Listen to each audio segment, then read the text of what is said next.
Kwa majina naitwa Pius Zakaria Lukaga, ni mjumbe wa kamati ya halmashauri kuu ya CCM wilaya ya Mbogwe, lakini nipo hapa nimekaimu nafasi ya mwenyekiti wa umoja wa vijana wilaya ya Mbogwe.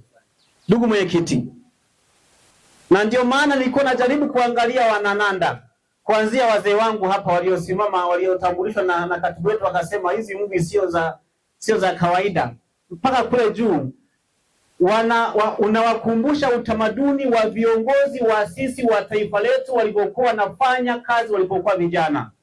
Ukiangalia tu baba wa taifa akiwa na miaka 39 tayari alishakuwa kiongozi mkubwa wa nchi.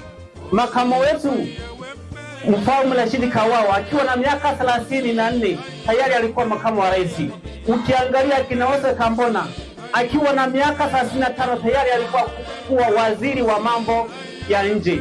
Ukimwangalia Job Lusinde akiwa kijana kidogo mwenye miaka 32 tayari alishakuwa waziri wa mambo ya ndani. Lakini kwa haraka ukimwangalia hata babu yetu Wasira akiwa na miaka 25 tayari alikuwa mbunge, na alipofikisha miaka 27 tayari alikuwa naibu waziri. Mheshimiwa mwenyekiti wa umoja vijana, unatukumbusha utamaduni huo, tuendelee kuwezi na kushukuru sana.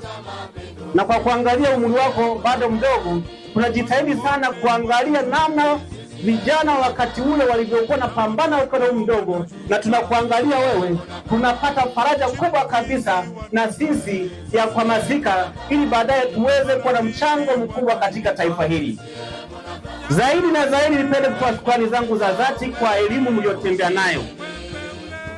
Ameongea katibu wangu hapa kwa kumalizia kwamba masuala ya mkopo, mnafanya kazi ya kitume. Ukiangalia maandiko matakatifu Hosea 4:6 nasema watu wangu wanaangamia kwa kukosa maarifa. Hivyo tuwashukuru sana kwa elimu yenu. Baada ya kusema hayo, nikiangalia na hewa ya mvua inayokuja, niombe wanananda wote tusimame, tupunge mkono, tumshukuru sana mwenyekiti na tumkaribishe aje aongee nanyi hapa. Nanda oi!